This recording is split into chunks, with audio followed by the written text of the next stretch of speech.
आज मी दुकान ठेवलं आहे माझ्या ज्वेलरीचं. तर बघू आता आज कोण कस्टमर येते काय माहित. हे बघा माझ्याकडे किती सगळं आहे. क्राऊन, पर्स, बांगड्या, ज्वेलरी, खूप सारं सामान आहे.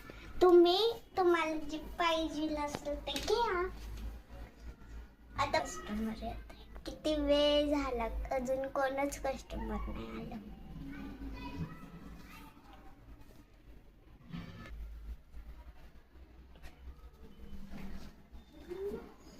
वाव, किती छान छान ज्वेलरी, पर्स, बांगड्या, ज्वेलरीज आहेत, क्राउन्स आहेत. तर हे किती रुपयाचं आहे? हे 20 रुपीज. आणि हे क्राउन 100 आणि 100. चला तर ही बांगड्या प्लेट 60. आणि हे सगळं मिळून किती होतं? 40. बर, मी वापस येते, माझ्या मम्मीला पाठवून. ठीक आहे, बाय.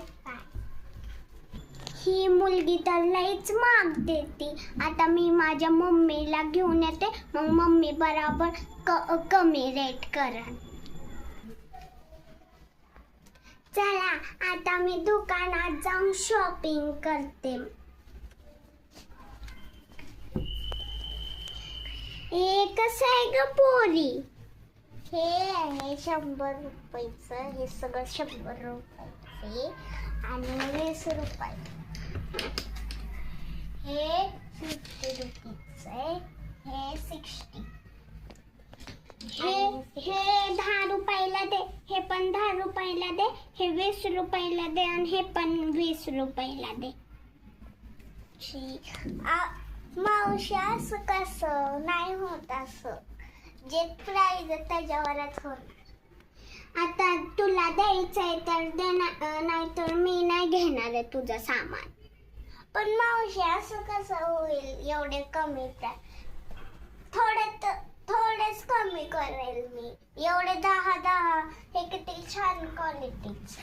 नाही, मला तर तेवढंच पाहिजे जेवढं मी सांगितलेलं आहे.